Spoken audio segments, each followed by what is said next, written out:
हर रंग में तू हर बू में तू हर जा में तू हर दम, हर रंग में तू हर बू में तू हर जा में तू हर दम। देखता हो जिधर चाह तू अफ़के रहम करम, देखता हो जिधर चाह तू अफ़के रहम करम। सूरज ने दिया अपनी शुआओं को ये पैगाम, सूरज ने दिया अपनी शुआओं को ये पैगाम। दुनिया है अजब चीज, कभी सुबह कभी शाम। दुनिया है अजब चीज, कभी सुबह कभी शाम। दुनिया में हो दुनिया का तलबगार नहीं हो, दुनिया में हो दुनिया का तलबगार नहीं हो। बाजार से गुजर हो खरीदार नहीं हो, बाजार से गुजर हो खरीदार नहीं हो। ला इलाहा इल्लल्लाह,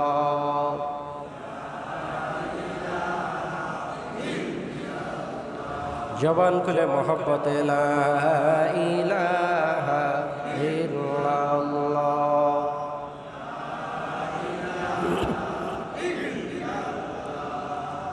ला इलाहा इल्लल्लाह,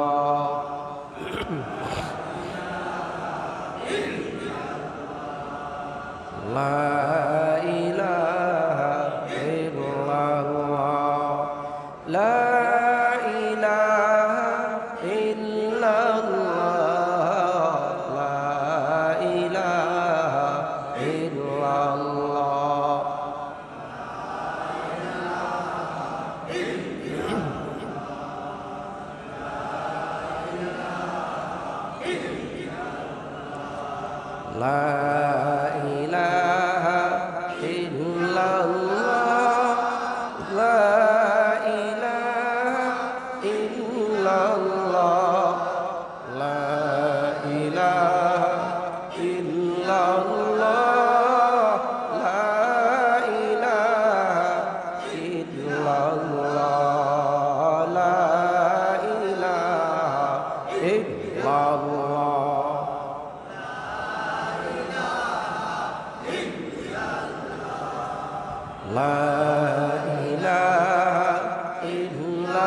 सल्लल्लाहु अलैहि वसल्लम। अल्हम्दुलिल्लाह, महान अल्लाह सुब्हानाहु व ताआलार दरबारे असंख्य अगणित सजद शुकर যে আল্লাহ তাআলা আপনাদেরকে এবং আমাকে হায়াতে বাঁচিয়ে রেখে সুস্থ রেখে ভালো রেখে দয়া করে মায়া করে পছন্দ করে দুনিয়ার বিভিন্ন ঝামেলা মুক্ত করে বিভিন্ন দূর দূরান্ত পাড়া মহল্লা এলাকা থেকে মহান আল্লাহ তাআলার মহান হুকুম পবিত্র জুমার নামাজ আদায়ের জন্য তার এই পবিত্র ঘরে আসার এবং বসার তৌফিক টুকু নসিব করেছেন। এজন্য দিল থেকে প্রাণ ভরে মহান আল্লাহ তাআলার দরবারে আলিশানে শুকরগুজার হচ্ছি। সকলে পড়ি আলহামদুলিল্লাহ। রব্বানা লাকাল হামদ হামদান কাসীরান তাইয়িবান মুবারাকান ফীহি ইয়া রাব্বি লাকাল হামদু কামা ইয়ামবাগি লি জালালি ওয়াজহিকা ওয়া আযীমি সুলতানিকা। সকলে পড়ি আলহামদুলিল্লাহ। আল্লাহ তাআলা গত জুমার দিন থেকে আজকের জুমার মধ্যবর্তী সময়ে বহু বান্দা বান্দিকে দুনিয়া থেকে নিয়ে গেছেন। আল্লাহ তাআলা যদি ইচ্ছে করতেন আপনাদেরকে অথবা আমাকেও দুনিয়া থেকে নিয়ে যেতে পারতেন। মহান আল্লাহ তাআলার খাস মেহেরবানি, ফজল করম, দয়া মায়া, ইহসান, ভালোবাসা, তিনি আপনাদেরকে এবং আমাকে বাঁচিয়ে রেখে আবারও আজকের জুমায় আসার মতো তৌফিকটুকুন ভিক্ষা দিয়েছেন। এজন্যই মহান সত্তার দরবারে আরও একবার শুকরগুজার হচ্ছি। সকলে পড়ি আলহামদুলিল্লাহ। হয়ে যেতে পারে আজকের এই জুমাটা আমাদের কারো জীবনের শেষ জুমা, আখিরি জুমা। আগামী জুমা আসার পূর্বে আমাদের কারো কবরের জিন্দিগি চালু হয়ে যেতে পারে। এজন্য দিলকে নরম করে বসি, আমলের নিয়তে বসি, ইসলাহের নিয়তে বসি। আল্লাহ তাআলা যেন আজকের জুমার বরকতে আমাদের গুনাহগুলি মাফ করে দেন।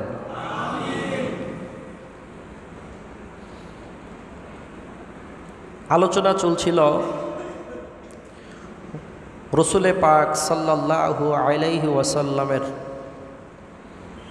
জন্ম বৃত্তান্ত নিয়ে, মাউলুদুন নবী সাল্লাল্লাহু আলাইহি ওয়াসাল্লাম।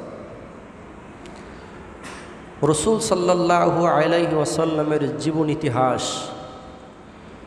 এটা ধারাবাহিক বর্ণনা করে শেষ করা খুবই মুশকিল। যতটুকু না বললে না চলে, আমরা যতটুকু জানা মোটামুটি দরকার এতটুকু আমি বলবো ইনশাআল্লাহ। আল্লাহ তাআলা তার হাবিবকে কুল কায়নাতের রহমত বলে ঘোষণা দিয়েছেন। সুবহানাল্লাহ। পড়ুন বিসমিল্লাহির রহমানির রহিম। সবাই পড়েন নাই?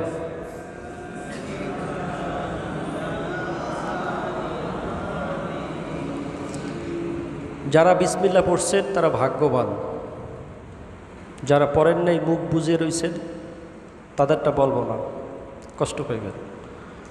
কারণ বিসমিল্লাহ হচ্ছে কোরআনের তাজ, কোরআনের শ্রেষ্ঠতম আয়াত। বিসমিল্লাহির রহমানির রহিম। একবার বিসমিল্লাহ পড়লে আল্লাহ তাআলা সাথে সাথে আপনার আমল নামায় ৭৬,০০০ নেকি জমা করে দেবেন। উম্মতের শ্রেষ্ঠ ফকিহ আব্দুল্লাহ ইবনে মাসউদ রাদিয়াল্লাহু তাআলা আনহু থেকে বর্ণিত, রাসূল ইরশাদ করেছেন, আমার কোনো উম্মত যদি আবেগ ভরা কণ্ঠে মহব্বতের সাথে একবার পড়ে বিসমিল্লাহির রহমানির রহিম। আলী রাদিয়াল্লাহু তাআলা আনহু বলেছেন, এক হরফে ৪,০০০ নেকি। এক হরফে বিসমিল্লাহ, বিসমিল্লাহির রহমানির রহিমের এক হরফে। তো বিসমিল্লাহির রহমানির রহিমের মধ্যে হরফ আছে ১৯টি। কতটি? তো ১৯টা হরফের প্রতিটা হরফে ৪,০০০ করে আল্লাহ নেকি দিলে একবার পড়লে নেকি হবে কত? ৭৬,০০০। সুবহানাল্লাহ। আল্লাহ তাআলা কি পরিমাণ যে নেকি দিতে রাজি, ঠিক কিনা ভাই? পড়ুন বিসমিল্লাহির রহমানির রহিম। ওয়া মা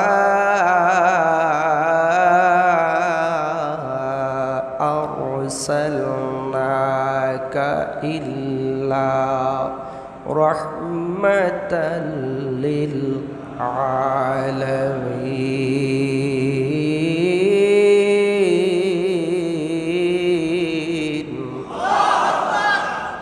আলম এক বচন, আলামিন বহু বচন। ইহ জগৎ পরজগৎ বহুমাত্রিক জগৎ কুল কায়নাতের রাহমাত হচ্ছেন আল্লাহর পেয়ারে হাবিব মুহাম্মদ সাল্লাল্লাহু আলাইহি ওয়াসাল্লাম। রহমত কি জিনিস? রহমতের শাব্দিক অর্থ হচ্ছে দয়া, ইহসান, করুণা, ভালোবাসা, কৃপা। এগুলি হচ্ছে রহমতের অর্থ। রহমতের রাসূলুল্লাহ সাল্লাল্লাহু আলাইহি ওয়াসাল্লাম ইরশাদ করেন, মান সাল্লা আলাইয়া ওয়াহিদাতান সাল্লাল্লাহু আলাইহি আশারা। যেই ব্যক্তি একবার দরুদ পড়ে আল্লাহ তার উপর 10 বার রহমত বর্ষণ করেন। কয়বার দরুদ? হাদিসের ব্যাখ্যায় আসছে একবার দরুদ পড়লে তার 10টা গুনাহ মাফ হয়ে যায়, 10টা নেকি দান করা হয়, 10টা মুসিবত দূর করা হয়, জান্নাতের মধ্যে 10 গুণ মর্যাদা বাড়িয়ে দেওয়া হয়। কয়বার দরুদ পড়লে? ছোট্ট একটা দরুদ আমরা যেটা সবাই পড়ি, সাল্লাল্লাহু আলাইহি ওয়াসাল্লাম, একদম ছোট দরুদ না? সাল্লাল্লাহু, কয়বার রহমত পাওয়া যায়? 10 বার। কিতাবুল আজকারের মধ্যে ইমাম নববী রহমাতুল্লাহ আলাইহি লিখেছেন, দুররাতুন নাসিহিন কিতাবের মধ্যেও আসছে, মাতালিউল আনওয়ার কিতাবের মধ্যেও এসেছে, রসুলে পাক সাল্লাল্লাহু আলাইহি ওয়াসাল্লাম মসজিদে নববী থেকে ফজরের নামাজ আদায় করে বের হচ্ছেন। রসুল সাল্লাল্লাহু আলাইহি ওয়াসাল্লামের অভ্যাস ছিল নামাজের শেষে সবার পরে তিনি বের হতেন। আমাদের মতো না, আমাদের তো অনেকের অভ্যাস আছে মসজিদে ঢুকি ঘড়ির দিকে তাকায়, জামাতের কতক্ষণ বাকি আছে। অনেক দোকানদার ভাইরা আছে ঘড়ির দিকে তাকাইয়া জামাতে চলে আসে, একামত শুরু হয়ে যাবে, এরপরে সে নামাজের জামাতে সামিল হবে, ঠিক না? আবার কেউ ইচ্ছে করেই পিছনের কাতারে দাঁড়ায়, কারণ নামাজ শেষ হলে যাতে খুব তাড়াতাড়ি ওখান থেকে বের হওয়া যায়, ঠিক না? প্রথম কাতারের ফজিলত যদি আমরা জানতাম তাহলে মানুষ খুনাখুনি করে হলেও প্রথম কাতারে দাঁড়াত। যেমন দেখেন হাদিসের মধ্যে এতটুকু আসছে যে প্রথম কাতারে দাঁড় হলে একটা উট কোরবানির সওয়াব আল্লাহ দান করেন। তো একটা উটের দাম আছে কত? কমপক্ষে 3.5 লাখ, 4 লাখ, 5 লাখ, ঠিক কিনা? তো এরকম যদি ঘোষণা হতো প্রথম কাতারে দাঁড় হলে 3 লাখ টাকা দেওয়া হবে, দ্বিতীয় কাতারে 2 লাখ টাকা দেওয়া হবে, 3 নম্বর কাতারে 1 লাখ টাকা দেওয়া হবে, তাহলে বলুন তো যে প্রথম কাতারে কি পরিমাণ মানুষ আসতো? কি ভাই, কি এর ব্যবসা বাণিজ্য, কি এর চাকরি বাকরি, খালি প্রথম কাতার খুঁজতো মসজিদের প্রথম কাতারে কেমনে যাওয়া যায়। কিন্তু এইটা তো আসলে আমরা দুনিয়ায় হাতে নাতে প্র্যাকটিক্যালভাবে পাচ্ছি না, তো এই জন্য গুরুত্বটা। কিন্তু 1 কেজি চাল, 1 কেজি পেঁয়াজ রসুন যখন আপনার সুলভ মূল্যে সহনশীল পর্যায়ে যখন ট্রাকে বিক্রি হয়, তখন সিরিয়াল দইরা সেটা নিতে রাজি। 1 কেজি পেঁয়াজ 5 কেজি চালের জন্য ওখানে রাস্তার মধ্যে সিরিয়াল দিতে রাজি। কিন্তু এই যে একটা উট কোরবানির সওয়াব আল্লাহ দিচ্ছেন, এইটা নিতে আমরা বরং একজনে পিছন থেকে ঠেলে, সামনে একজনে টানে, লুঙ্গির গিটটা খুললে যায়, এরপরে সামনে আসবো না। কয় না আপনিই দাঁড়ান ভাই, ঠিক আছে আপনি ওখানে থাকেন, মানে সে সামনের কাতারে আসতে। এমনও মুসল্লি আছে না নাই? আবার অনেক ইচ্ছে করি এসে সামনের কাতারে বসে থাকে, ঠিক কিনা? রাসূলুল্লাহ সাল্লাল্লাহু আলাইহি ওয়াসাল্লাম মসজিদে নববী থেকে বের হলেন। বের হয়ে দেখলেন মসজিদের গেটের সামনে হজরতে জিব্রাইল, হজরতে মিকাইল, হজরতে আজরাইল, হজরত ইসরাফিল আলাইহিস সালাতু ওয়াস সালাম, 4 জন প্রধান ফেরেশতা রসুলের মসজিদের সামনে দাঁড়িয়ে আছেন। সুবহানাল্লাহ বলবেন না? কি ব্যাপার, গেল সপ্তাহে সুবহানাল্লাহর বয়ান ভুলে গেছেন গা? হ্যাঁ, ফেরেশতাদের প্রধান কয়জন? এই প্রধান 4 জন ফেরেশতা রসুলের মসজিদের সামনে। রসুল দেখে মুস্কি একটা হাসি দিলেন, কি ব্যাপার 4 জন হাজির? ফেরেশতারা বললেন, ইয়া রসুল আল্লাহ, আপনার উম্মতের জন্য একটা খোঁজ খবর নিয়ে আসছি। আলহামদুলিল্লাহ। খোঁজ খবর শুনলে কি বলতে হয়? যে তোমার জন্য বিয়ে ঠিক করেছি। কি বলবেন? সুবহানাল্লাহ। কি বলবেন? আপনার ছেলের একটা আর অর্থাৎ পুত্রবধূর একটা ছেলে সন্তান হয়েছে। কি বলবেন? আলহামদুলিল্লাহ। ঠিক না? খোঁজ খবরিতে কি করতে হয়? আলহামদুলিল্লাহ। আর আশ্চর্যজনক সংবাদ শুনলে সুবহানাল্লাহ। তো 4 জন ফেরেশতা বলল, ইয়া রাসূলুল্লাহ সাল্লাল্লাহু আলাইহি ওয়াসাল্লাম, আপনার উম্মতের জন্য কি নিয়ে আসছি? খোঁজ খবর, আনন্দদায়ক সংবাদ, গুড নিউজ নিয়ে আসছি। ঠিক না? পড়ুন আলহামদুলিল্লাহ। রসুল খুশি না বেজায়? কি সুসংবাদ? হযরতে জিবরাইল আলাইহিস সালাতু ওয়াস সালাম বলতে লাগলেন, ইয়া রাসূলুল্লাহ, আপনার কোনো উম্মত যদি ফজরের নামাজের পরে ফজরের নামাজের পর 10 বার দরুদে ইব্রাহিমের আমল করে, আমি জিবরাইল আলাইহিস সালাতু ওয়াস সালাম হাসরের ময়দানে কঠিন মুসিবতের দিনে আপনার ওই উম্মতকে আমার ডানায় করে পুলসিরাত পার করে দিব। শর্ত হচ্ছে ফজরের নামাজ পড়তে হবে। না পড়লে আপনি রাস্তায় রাস্তায় হাঁটবেন আর দরুদ ইব্রাহিম পড়বেন, এটা কিন্তু হবে না। কি করতে হবে? ফজরের নামাজ পড়তে হবে।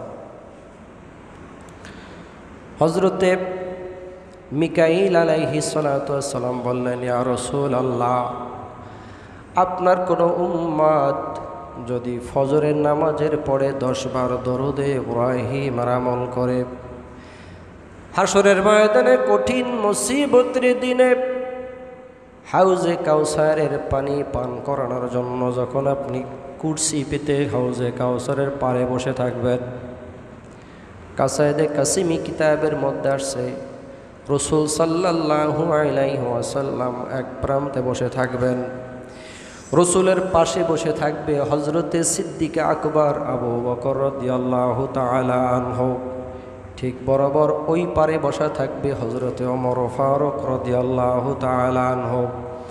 হাউজে কাউসারে রসুলের ডান পার্শ্বে বসা থাকবে হযরতে আলী রাদিয়াল্লাহু তাআলা আনহু, বাম পাশে বসে থাকবে হযরত ওসমান গনি রাদিয়াল্লাহু তাআলা আনহু।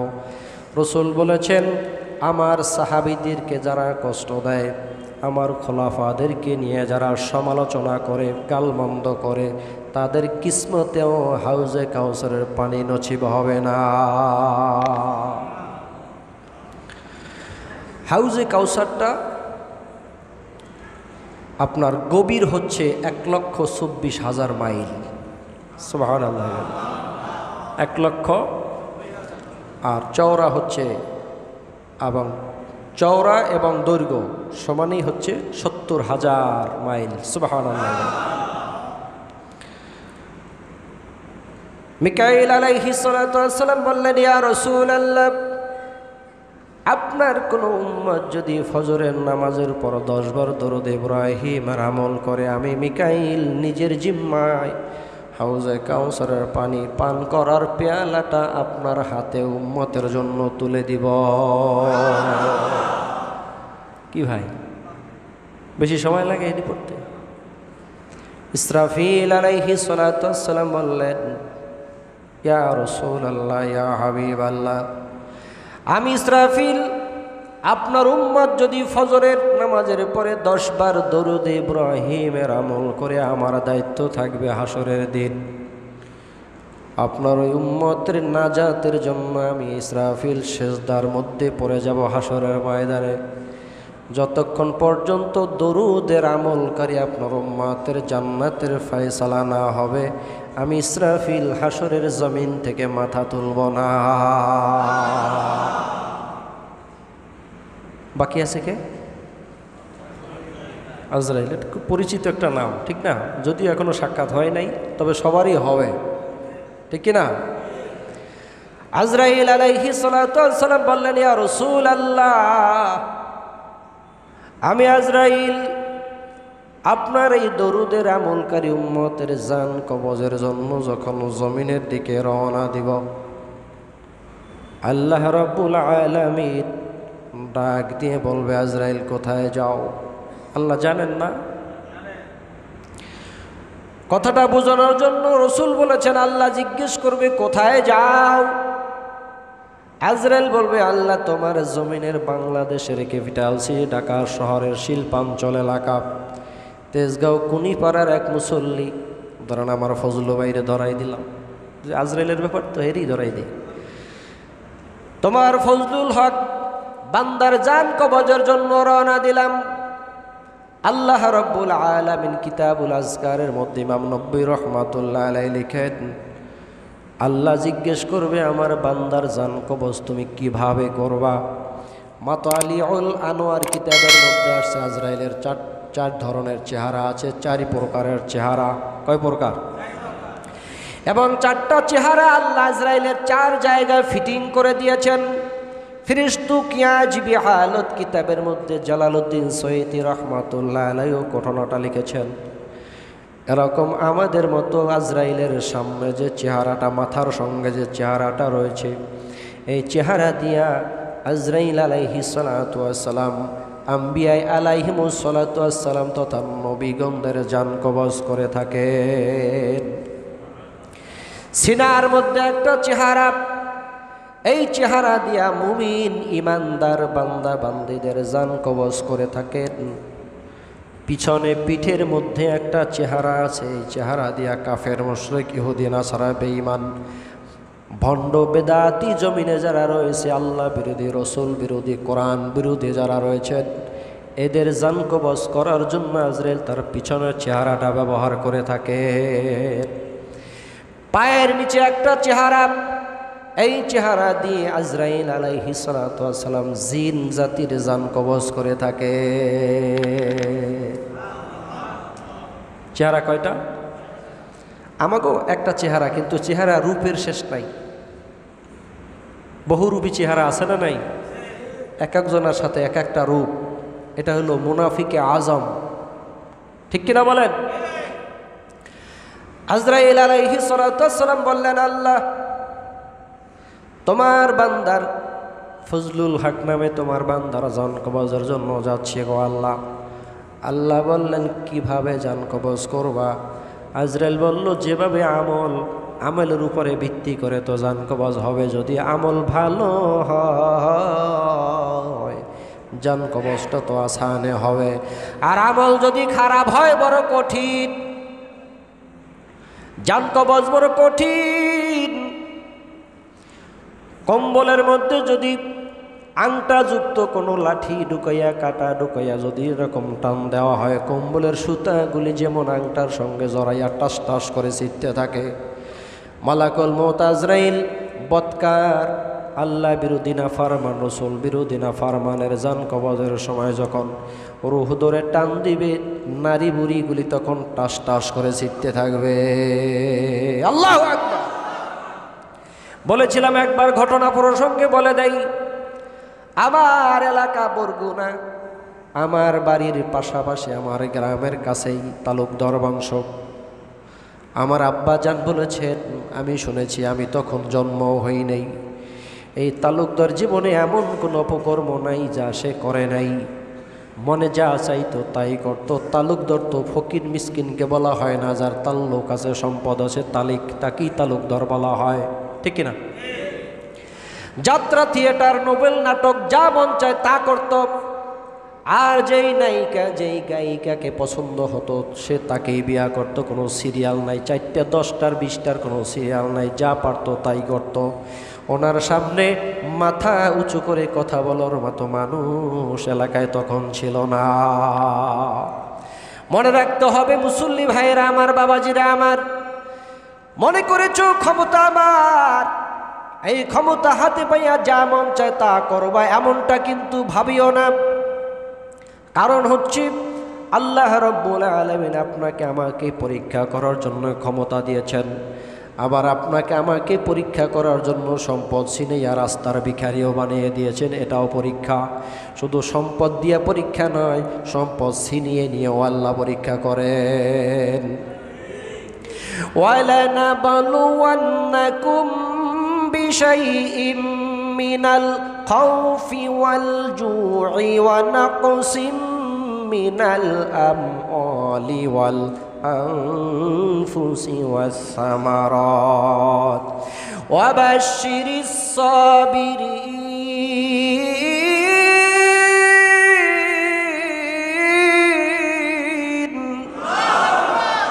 সম্পদ দিয়া, সম্পদ নিয়া, জানমাল দিয়া দরিদ্র বানাইয়া, এরপরে ভয় দিয়া আল্লাহ রাব্বুল আলামিন বান্দা বান্দির পরীক্ষা করবেন।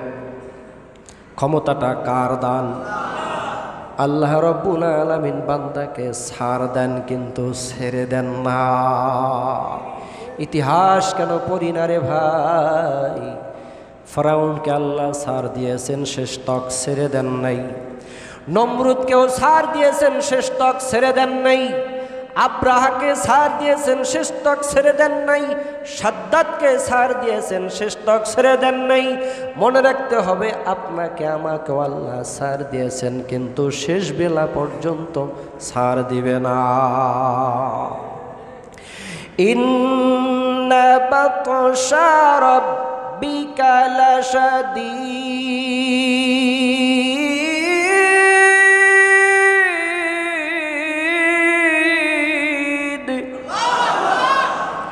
তুম সোমব ওরে আজহেল মে খোদা তেরো গিরাদ শক্ত গিরাদ মর্তরা। আল্লাহর ধরা বড় শক্ত ধরা, যেটাকে ঈগলের থাবা বলে। কিসের থাবা? কোনো মিস নাই, কোনো। আল্লাহর ধরা বড় শক্ত ধরা, ধরে ধরে ধরে না, ধরলে কিন্তু ঠিক না। বহু অপকর্ম করলো জীবনে, আল্লাহ রাব্বুল আলামিন এবার তাকে একটু ধরা দিলেন। প্যারালাইজড হলো, পক্ষাঘাত হলো, জামান বন্ধ, হাত বন্ধ, পা বন্ধ, সব বন্ধ হয়ে গেল। মশা মাছিতে কামড়াইল, পোকামাকড়ে কামড় দিলেও চুলকানোর মতো ক্ষমতাটা হারিয়ে ফেলেছে। যেই হাত দিয়ে বহু মানুষকে চড় থাপ্পড় দিয়েছে, যেই হাত দিয়ে বহু মানুষের উপর জুলুম নির্যাতন করেছে, ওই হাত দিয়ে এখন শরীরটা চুলকানোর মতো ক্ষমতাটা হারিয়ে গেছে। খেলাটা কার? ইন্নাল্লাহা আলা কুল্লি শাইইন কাদির।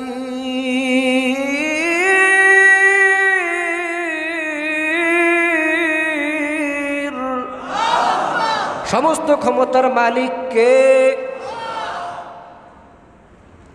এবার তার হিতাকাঙ্ক্ষী যারা আছে তারা ইশারায় গিয়ে বলল, তালুকদার একটা নিয়ত করেন। নিয়ত কি? নিয়ত, আল্লাহ যদি সুস্থ বানায় আপনি হজে যাবেন। কোথায়? সম্পদের তো অভাব নাই, হজ তো আপনার উপর ফরজ। টাকা আছে, পয়সা আছে, থাইল্যান্ড ঘুরতে যায়, মালয়েশিয়া যায়, সিঙ্গাপুর যায়, কপাল পরা মক্কা যায় না? আছে না নাই? আছে। তালুকদার নিয়ত করেন, আল্লাহ যদি সুস্থ বানিয়ে দেয় মক্কায় যাবেন হজ করতে, আর আল্লাহর নাফরমানি করবেন না, ওয়াদা করেন। ধরা খাইছে, পরে সোজা হয়ে গেছে, ইশারায় বলল ঠিক আছে। আল্লাহর কি কুদরত, কয়েকদিন পরেই আল্লাহ তাআলা তাকে সুস্থ বানিয়ে দিলেন। আস্তে আস্তে দেখতে দেখতে হজের মৌসুম চলে আসলো। বলল, তালুকদার কথা ছিল হজে যাবেন, যাবেন না? তালুকদার ডাক দিয়ে বলে, শোনো, আল্লাহ আমাকে একটু ভয় দেখাইলো, আমি তার একটু লোভ দেখাইলাম। আওয়াজ করে বলো নাউজুবিল্লাহ। আল্লাহ ভয় দেখাইছে, আল্লাহর একটু লোভ দেখাইছে। আল্লাহ আমি হজে যাবো, তুমি ভালো করে দাও। তোর মতো নাফারমান, বদমাশ, কুলাঙ্গার, তোর মতো নাফারমান কোটি কোটি মানুষও যদি হজে না যায় এতে কাবার কোনো ক্ষতি হবে না, ঠিক কিনা? শুধু তাই নয়, সারা দুনিয়ার কোনো মানুষও যদি কাবা তাওয়াফ না করে এতে কোনো সমস্যা নাই। মনে রাখতে হবে, একটা পিঁপড়া পর্যন্ত আল্লাহর কাবা তাওয়াফ করে। এবার আল্লাহ রাব্বুল আলামিন ফাইনাল খেলাটা শুরু করে দিলেন। মালাকুল মউত আজরাইল ওর জান কবজের জন্য রওনা দিল। আজরাইলকে জিজ্ঞেস করা হলো এইভাবে যে কোথায় যাও? যে তালুকদারের জান কবজের জন্য যাই। নামটা এই জন্য পুরো বলবো না, কারণ এটা ইউটিউবে আসবে, আমার এলাকার মানুষ বুঝবে যে কি বলতেছে। যদিও তারা চিনবে যারা আগের মানুষ, ঠিক না? বর্তমান যারা চিনতে পারবো যে কোন তালুকদার ছিল, এইভাবে আর কি। এই তালুকদারের জন কবজের জন্য আজরাইল রওনা দিল। আল্লাহ বলবেন খিসাইয়া দিও। কি কইর? একটু খিসাইয়া দিও। আজরাইল আলাইহিস সালাতু ওয়াস সালাম তালুকদারের জান কবজের জন্য যখন আসলো, কোনো বডিগার্ড, সিকিউরিটি, গেট দারোয়ান, গেটম্যান, সেনাবাহিনী আর বিমান বাহিনী আর এলিট ফোর্স যা বলেন, কারো ক্ষমতা নাই আজরাইলকে ঠেকাবা, ঠিক কিনা? আজরাইল নামটাই একটা আতঙ্ক। আজরাইল আলাইহিস সালাতু ওয়াস সালাম ধরলেন। ধরাটা কি নর্মাল না একটু কষা? একটু খিসাইছে, ঠিক না? হালকা আর কি, হালকার উপরে একটু খিসাইলেন। যারা গোসল দিয়েছেন যিনি, তিনি বলেছেন যারা লাশ দেখতে গেছে তারাও বলেছে, বরিশালের যারা আছেন, ঢাকায়ও আছে এগুলি, বরিশাল জালকাঠির এক ধরনের গামছা আছে, নীল ধরনের গামছা, খুব বড় লুঙ্গির মতো বড় গামছা। এই গামছাগুলি ওনার জান কবজ এমনটা কঠিন হয়েছে, শুনলে আশ্চর্য হয়ে যাবেন, ওনার মুখের মধ্যে জিহ্বা খুঁজে পাওয়া যায় নাই। হা করে রয়েছে, চক্ষু কপালের মধ্যে ঢুকে গেছে, জিহ্বা মুখের মধ্যে নাই। এমন কঠিন আকারে তার জান কবজ হয়েছে রে ভাইও। চক্ষু দুটি কপালের মধ্যে ঢুকে গেছে, মুখ হা করে আছে, কেউ মিলাতে পারে না, বন্ধ করতে পারে না। যে দেখতে যায় সে চিৎকার দিয়ে চলে আসে, যার ফলে তার মুখের মধ্যে জালকাঠির একটা সবুজ গামছা মুখের মধ্যে ভরে দেওয়া হয়েছে। যিনি গোসল করালেন সে বলছে ওনার পুংলিঙ্গ খুঁজে পাওয়া যায় নাই। এমন কঠিন আকারে জান কবজ হয়েছে, জিহ্বা হারিয়ে গেছে, পুংলিঙ্গ হারিয়ে গেছে, চক্ষু ঢুকে গেছে। বলুন তো, খেলা কি এখানে শেষ না ফাইনাল খেলা বাকি? কবরে আয় কোথায়?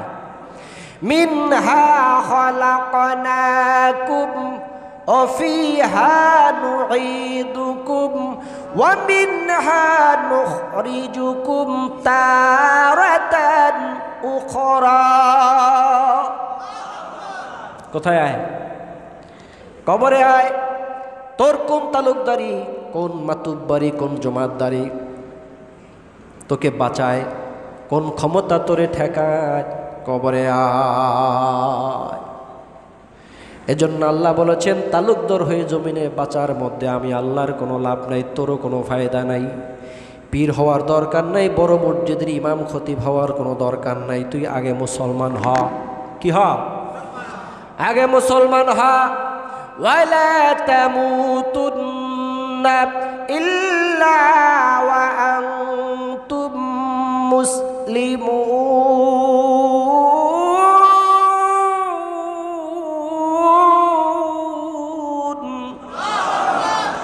আল্লাহ পীর, মুরিদ, খলিফা, নেতা, কর্মী, কোন দলের লিডার হয়ে কবরে যাওয়ার কথা বলেন নাই। দুনিয়ায় আসছো মুসলমান হয়ে, কবরেও আসো মুসলমান হয়ে। যদি মুসলমান হয়ে আসো, তোমার জন্য জান্নাতের দরজাগুলি খোলা, ঠিক কিনা? আজরাইল আলাইহিস সালাতু ওয়াস সালাম আসতে লাগলেন, মনে আছে? আল্লাহ জিজ্ঞেস করলো কোথায় যাও? ফজলুল হকে, তোমার বান্দা ফজলুল হকের জান কবজের জন্য যাই। কিভাবে করবা আল্লাহ? আমল যেমন জান কবজ হবে তেমন। বলে, শোনো, আমার এই বান্দা দৈনিক ফজরের নামাজের পর 10 বার দরুদ ইব্রাহিমের আমল করেছে, কোনোদিন মিথ যায় নাই। সে তো আমার বান্দার জান কবজ ওইভাবে করবা যেইভাবে আমার নবীদের জান কবজ করেছ। কিভাবে? যেভাবে নবীদের জান কবজ করেছ, আমার এই বান্দার জান কবজ ওইভাবে করবা যেন কষ্ট না হয়। সুবহানাল্লাহ। এজন্য ফজরের নামাজ পড়তে হবে ভাইজান, দরুদের আমল করতে হবে। আপনি নামাজ পড়ে হাঁটতে হাঁটতে ঘরে যান, 10 বার দরুদ ইব্রাহিম আর আমল করা কঠিন কিছু না, ইচ্ছে করলেই পারা যায় ইনশাআল্লাহ। পড়ুন আউযু বিল্লাহি মিনাশ শাইতানির রাজীম। বিসমিল্লাহির রহমানির রহিম। ওয়ামা আরসালনাকা ইল্লা রাহমাতাল লিল আলামিন।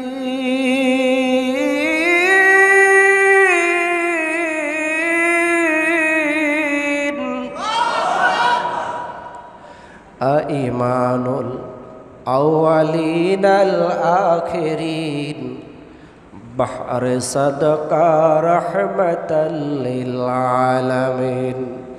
সুদ জুদাস রহমাতাল লিল আলামিন। মসজিদে শুদ হামারো জমিন। সুবহানাল্লাহ। রসুলে পাক সাল্লাল্লাহু আলাইহি ওয়াসাল্লাম মা আমিনার গর্ভে, মনে আছে না, 9 মাস ছিলেন, পূর্ণ 9 মাস ছিলেন মা আমিনার গর্ভে। প্রত্যেক মাসে আসমানে এবং জমিনে ঘোষণা হতো, ফেরেশতা একজন আর একজনকে জানাইয়া দিত আর মাত্র 8 মাস বাকি, রাহমাতুল লিল আলামিন দুনিয়ায় আগমন করবে। আবার 1 মাস পার হয়ে যাইত, আসমানে আবার জমিনে ফেরেশতা একজন আর একজনকে বলতে থাকতো আর মাত্র 7 মাস বাকি, রহমতের নবী দুনিয়ায় আগমন করবে। আবার 1 মাস চলে যাইত, আবার আসমান জমিনে ঘোষণা হতো আর মাত্র 6 মাস বাকি। এভাবে করতে করতে 1 মাস বাকি, কয় মাস? যখন 5ই রবিউল আউয়াল থেকে 15ই রবিউল আউয়ালের মাঝ বরাবর সময় রসুল জন্মগ্রহণ করেছেন। হতে পারে 7, 8, 9, 10, 11, 12, 13, 14 যে কোনো একদিন রাসূলুল্লাহি সাল্লাল্লাহু আলাইহি ওয়াসাল্লাম দুনিয়া আগমন করবে। দিন ডাক দিয়ে বলে, মালিক তোমার রহমতের নবী দুনিয়া আগমন করবে, আমি দিনের একটা আরজি হলো, তুমি আমি দিনের মধ্যে তাকে দুনিয়ায় পাঠাও, আমি ধন্য হয়ে যাব, আমি বলতে পারবো রহমতের নবী দিনের বেলায় দুনিয়ায় এসেছে। রাত বলে হবে না, ওগো আল্লাহ আমি রাত তোমার কাছে একটা আরজি পেশ করছি, তোমার রহমতের হাবিবকে রাতের বেলা দুনিয়ায় প্রেরণ করো, যাতে আমি ধন্য হয়ে যাই, সবার কাছে বলবো রহমাতুল লিল আলামিন রাতের বেলা দুনিয়ায় আগমন করেছে। রাত সৃষ্টি করছেন কে? দিন। আল্লাহ রাব্বুল আলামিন একটা হিকমত করলেন, আমি পূর্ণ রাতেও না পূর্ণ দিনেও না, আমি এমন একটা সময় আমার রসুলকে আমার হাবিবকে দুনিয়ায় পাঠাবো, রাতও রাগ করবে না, দিনও রাগ করবে না। কিতাবের মধ্যে আসছে সুবহে কাযিবের সময়, সুবহে কাযিবের সময় আল্লাহ রসুল সাল্লাল্লাহু আলাইহি ওয়াসাল্লাম দুনিয়ায় আগমন করেছেন, আর সুবহে সাদেকের সময় রহমাতুল লিল আলামিন দুনিয়া ছেড়ে চলে গেছে। এজন্য এখনো ইরাকের বাগদাদে বরফির আব্দুল কাদের জিলানী রাহমাতুল্লাহ আলাইহির গাউসুল আজম জামে মসজিদে সুবহে কাযেবের সময় একটা ফজরের আজান হয়। এই আজানের সময় শাফি মাযহাবের লোকগুলি ফজরের আজান দিয়ে ফজরের নামাজ পড়ে চলে যায়। এরপরে সুবে সাদেকের সময় হানাফি মাযহাবের অনুসারীরা আর একটা ফজরের আজান দেয়। এরপরে হানাফি মাযহাবের অনুসারীরা ফজরের নামাজ পড়ে চলে যায়। কোনো মারামারি দাঙ্গা হাঙ্গামা সেখানে হয় না। বুঝতে পেরেছেন? রাসূল দুনিয়ায় আগমন করবেন, মায়ের গর্ভে থাকাকালীন সময় রাসূলের আব্বাজান আব্দুল্লাহ দুনিয়া থেকে চলে যায়। ব্যবসার উদ্দেশ্যে গিয়েছিলেন শামে। আল্লাহ রাব্বুল আলামিন তাকে আর মক্কায় ফিরতে দিলেন না। খাজা আব্দুল মুত্তালিব কাবার সামনে বসে আল্লাহর দরবারে হাত তুলে কান্দে আর বলে, ওগো কাবার মালিক, আমার আব্দুল্লাহ দুনিয়ায় নাই, আমার আব্দুল্লাহ দুনিয়ায় নাই। খবরদার আল্লাহ, দয়া করে মায়া করে তুমি আমার আব্দুল্লাহর বিবিকে আমেনাকে কষ্ট দিও না। সুবহানাল্লাহ পড়ে। শ্বশুর, আমাদের দেশে এমন শ্বশুর খুব কম পাওয়া যায় এখন, ঠিক কিনা? ছেলের স্ত্রীর উপরে কত জুলুম নির্যাতন অত্যাচার চলছে, আছে না নাই? ছেলের স্ত্রীকে আপনার মেয়ের নজরে দেখেন, কারণ আপনারও একটা মেয়ে কিন্তু আর একটা বাড়ির পুত্রবধূ। হ্যাঁ, মাঝখানে 1 মিনিটের একটা কথা বলি।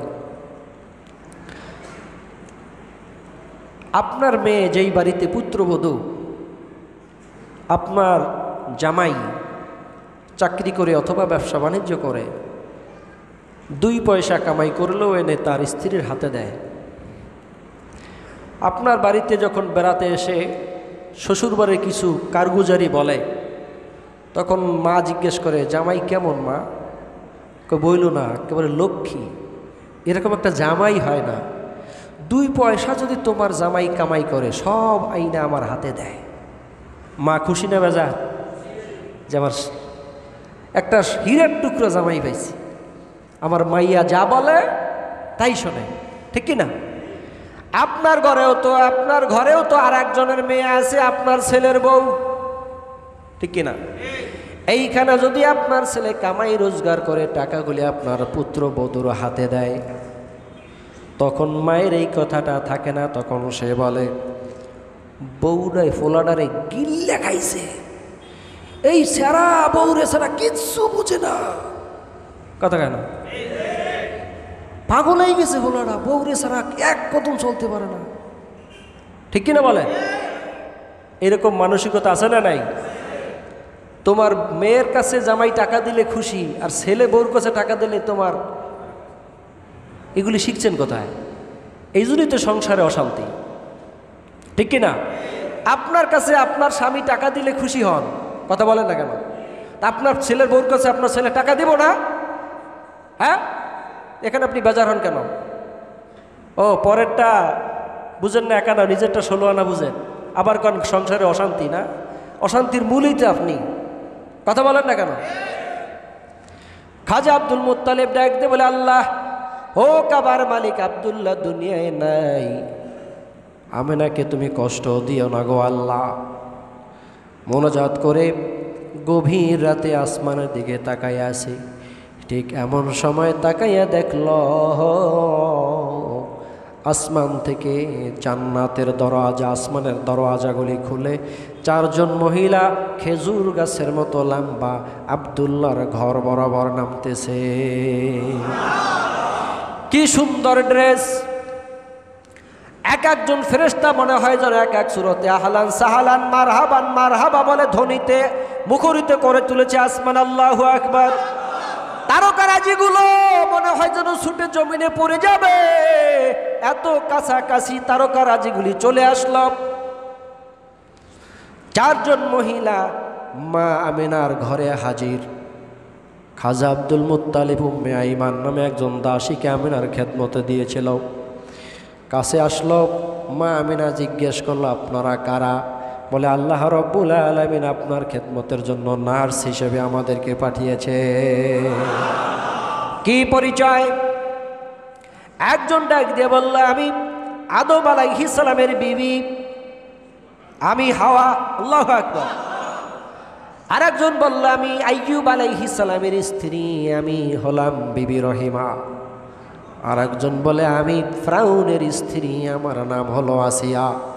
আরেকজন বলে, আমি ঈসা রুহুল্লাহর মা, আমি হলাম মারিয়াম। চারজনকে আল্লাহ খেদমতের জন্য পাঠিয়ে দিলেন। মা আমিনা বলে, আমি হঠাৎ একটু তন্দ্রার মধ্যে পড়ে গেলাম। এখনো আমার মুহাম্মদ দুনিয়া আগমন করে নাই। আমার ডান পায়ের তলায় কে যেন একটু খোঁচার মতো দিল। আমি জিজ্ঞেস করলাম, কে? আওয়াজ দিয়ে বলল, আমি না। তোমার গর্বে কে তুমি কি জানো? তোমার গর্বে হলো রাহমাতুল লিল আলামিন, আখিরি নবী, বিশ্ব নবী, যার হাতে গোটা দুনিয়ার রাজত্ব আল্লাহ দান করবে। জলে স্থলে যা আছে সবাই তোমার সন্তানের আনুগত্য স্বীকার করবে। আল্লাহু আকবার। ও আমিনা, তোমার সন্তানের নাম রাখিও মুহাম্মদ সাল্লাল্লাহু আলাইহি ওয়াসাল্লাম। মা আমিনা বলে, এই সময় আমি স্বপ্নের মধ্যে মনে হয় দেখতে লাগলাম তিনটা পতাকা, তিনটা ফ্ল্যাগ আসমান থেকে কাবা বরাবর এসে তিনটা ফ্ল্যাগ এরকম চক্কর মারতেছে, ঘুরতেছে। আমার গর্ভের সন্তান মুহাম্মদ, এই তিনটা ফ্ল্যাগ, একটা সবুজ, একটা কালো, একটা সাদা, তিনটা পতাকা কাবার উপরে চক্কর মারতেছে। আমার মুহাম্মদ কালো পতাকাটা থাবা দিয়ে ডান হাত দিয়ে ধরে ফেলল। আওয়াজ আসলো, মুহাম্মদ কাবার ক্ষমতা হাতে নিয়েছে। আল্লাহু আকবার। সবুজ পতাকাটা পৃথিবীর পূর্ব প্রান্তে চলে গেল, সাদা পতাকাটা পশ্চিম প্রান্তে চলে গেল। আওয়াজ আসলো, গোটা দুনিয়ার মানুষ কাবায় হাজির হবে। ওমা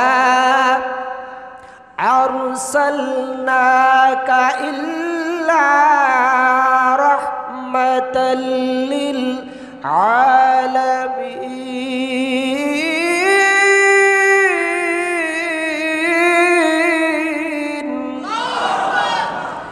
উম্মে আইমান বলে, দুনিয়ার মানুষের সন্তানের অভ্যাস হলো প্রথম মায়ের গর্ভ থেকে মাথাটা বের হয়। কি বের হয়? কিন্তু মুহাম্মদ সাল্লাল্লাহু আলাইহি ওয়াসাল্লামের মাথা প্রথম আসে নাই, হাত দুখান আগে আসছে।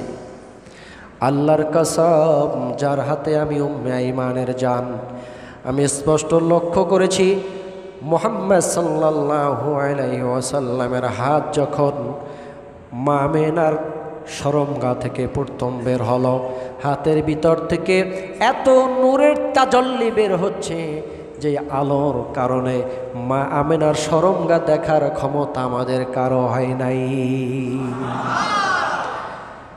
কি আল্লাহর কারিশমা! হাত দুখান বের করে তিনি প্রথম জমিনে রাখলেন। মাথা বের হলো, হাঁটু বের হলো, পায়ের পাতা বের হলো। সেজদা যাওয়ার সময় যেভাবে আমরা প্রথম প্রিপারেশন নেই, কপাল ঠেকানোর আগে হাত দুইটির দেওয়া থাকে, হাঁটু দুইটি দেওয়া থাকে, পায়ের পাতা দেওয়া থাকে, আঙুলের মাথা, এভাবে মুহাম্মদ সাল্লাল্লাহু আলাইহি ওয়াসাল্লাম মায়ের গর্ভ থেকে কোনো নার কাটা লাগে নাই। আল্লাহু আকবার। মা আমিনার কোনো ব্যথা শুরু হয় নাই। আমাদের মা বোনদের সন্তান প্রসবের সময় এক একটা ব্যথা যেন মরণ যন্ত্রণা, ঠিক কিনা বলেন? মা আমিনা বলে, কোনো ব্যথা আমার অনুভব হয় নাই, এমনকি আমি কোনো কষ্টও পাই নাই। পেটের ভিতর থেকে হালকাভাবে কিছু বের হলে যেমন অনুভব হয় যে কিছু বের হচ্ছে, আমার মুহাম্মদ আমার গর্ভ থেকে এভাবেই বের হয়েছে। খাতনা অবস্থায়, সুবহানাল্লাহ, খাতনা অবস্থায় রাসূল দুনিয়ায় আসলেন। হাত এবং হাঁটু এবং পায়ের আঙুলগুলি সেজদার প্রিপারেশনের অবস্থায় তিনি এভাবে মাথাটা উপরের দিকে তুললেন। জবান থেকে বের হলো, আল্লাহু আকবার কাবীরা, আলহামদুলিল্লাহি হামদান কাসীরা, রব্বি হাবলি উম্মতি। মা আমিনা বলে, আমার মুহাম্মাদের জবান থেকে এই প্রথম শব্দটা বের হয়েছে, বুঝতে পারলাম আমরা কথার দ্বারা আমার নবী উম্মতের কান্ডার হয়ে দুনিয়ায় আগমন করেছে। ঠিক না? রাসূলুল্লাহ সাল্লাল্লাহু আলাইহি ওয়াসাল্লাম এই প্রথম কথা বলেছেন। আর দ্বিতীয় কথা বলেছেন, রাসূলের বয়স যখন 2 বছর ওভার হয়ে গেছে, কথা বলার বয়স, এর আগে এর মাঝখানে রাসূল আর দ্বিতীয় কোনো কথা বলেন নাই। রাসূলুল্লাহ সাল্লাল্লাহু আলাইহি ওয়াসাল্লামের জন্মের সময় আবু লাহাবের দাসী ছিল সোহাইবা। সোহাইবা খবরটা শুনে দৌড় দিয়ে গিয়ে আবু লাহাবকে বলল, আপনার ভাইয়ের ছেলে আব্দুল্লাহর একটা সন্তান হয়েছে, নাম রেখেছে মুহাম্মদ। আবু লাহাব এত খুশি হইল, তার দাসী সোহাইবাকে সাথে সাথে আজাদ করে দিল, মুক্ত করে দিল, এবং একটা উট তার জন্য জবাই করে দান করে দিল। ইবনে আব্বাস রাদিয়াল্লাহু তাআলা আনহু বলেন, আবু লাহাব হলো আমার নবীজির চূড়ান্ত দুশমন। ঠিক কিনা? যার বদমাইশির উপরে আল্লাহ একটা সূরাও নাজিল করেছেন। ঠিক কিনা? সূরাতুল লাহাব।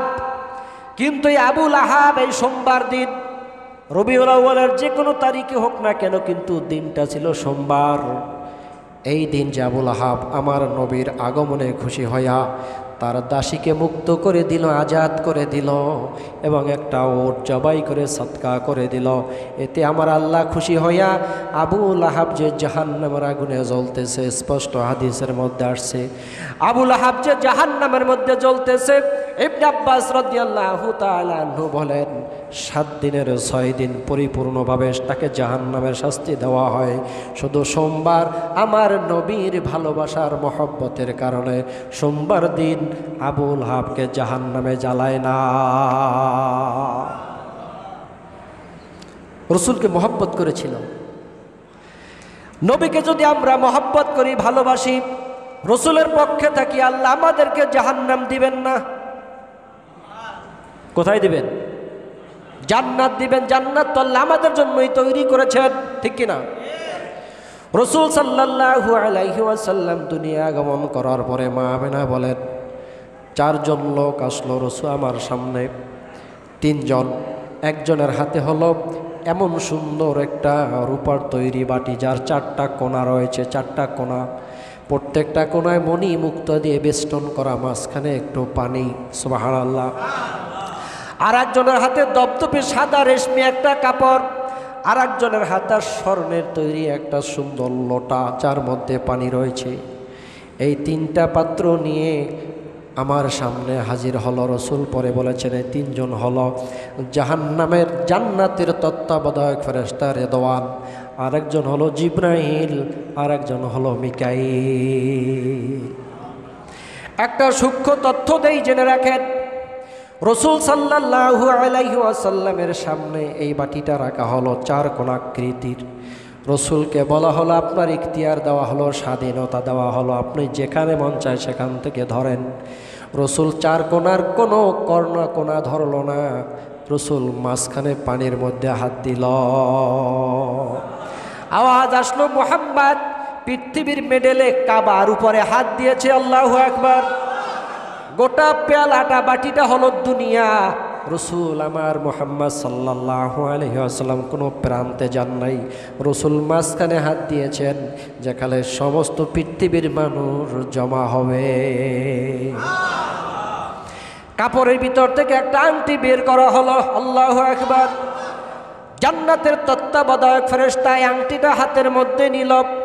এরপরে রাসূলে পাক সাল্লাল্লাহু আলাইহি ওয়াসাল্লামের 2 বাহুর মাঝখানে একটা এরকম চাপ দিল, যেটাকে মোহরে নবুয়াত স্থাপন করা হয়। এই চাপের দ্বারা রাসূলের পিঠের এখানে তিলার মতো একটা স্পট পড়ে গেল, যেখানে লেখা লা ইলাহা ইল্লাল্লাহু মুহাম্মাদুর রাসূলুল্লাহ সাল্লাল্লাহু আলাইহি ওয়াসাল্লাম। আর রেশমের কয়েকটা পশম এই তিলার উপরে লেগে গেল। রাসূলের মোহরে নবুয়াতের উপরে কয়েকটা পশম লাগানো ছিল। মা আমেনা বলে, জান্নাতের তত্ত্বাবধায়ক ফেরেশতা রেদওয়ানের হাতের দ্বারা আমার মুহাম্মাদের 2 স্কন্ধের মাঝখানে মোহরে নবুয়াতটা লাগিয়ে দেওয়া হলো। প্রশ্ন হতে পারে, রাসূলের স্কন্দের মাঝখানে মোহরে নবুয়াতকে স্থাপন করেছে? সবাই বলবে আল্লাহ স্থাপন করেছে। আল্লাহ তো দিয়েছেন ঠিকই, কিন্তু স্থাপন করেছে জান্নাতের তত্ত্বাবধায়ক ফেরেশতা রিদওয়ান। রাসূল সাল্লাল্লাহু আলাইহি ওয়াসাল্লামের মোহরে নবুয়াতের মধ্যে কালেমা লেখা ছিল। রাসূল বলেছেন, আমার উম্মতের দল, সুলাইমান আলাইহিস সালামের আংটির মধ্যে লেখা ছিল লা ইলাহা ইল্লাল্লাহু মুহাম্মাদুর রাসূলুল্লাহ। যদি আংটির মধ্যে এই কালেমা না থাকতো, তার তক্ত চলতো না, তার কোনো কথা কেউ মানত না। আংটি একবার হারিয়ে গিয়েছিল, সুলাইমান আলাইহিস সালাম বেকার হয়ে পড়েছিল। নূহ আলাইহিস সালাতু ওয়াস সালামের নৌকায়, নূহ আলাইহিস সালাতু ওয়াস সালামের কাছেও যে একটা লাঠি ছিল, নূহ আলাইহিস সালামের নৌকার মধ্যে খোদাই করা ছিল। নূহ আলাইহিস সালাতু ওয়াস সালামের কালেমার মধ্যে ছিল, নূহ আলাইহিস সালাতু ওয়াস সালামের কাছেও রক্ষিত ছিল লা ইলাহা ইল্লাল্লাহু মুহাম্মাদুর রাসূলুল্লাহ। নবী আমার বলেন, যদি এই কালেমা নূহের নৌকার মধ্যে না থাকতো, এই নৌকা তুফানের মধ্যে তলিয়ে যাইত। সুবহানাল্লাহ। লা ইলাহা ইল্লাল্লাহু মুহাম্মাদুর রাসূলুল্লাহ সাল্লাল্লাহু আলাইহি ওয়াসাল্লাম। রাসূল দুনিয়ায় আসছেন, আলহামদুলিল্লাহ। ওমা আরসালনাকা ইল্লা রাহমাতাল লিল আলামিন।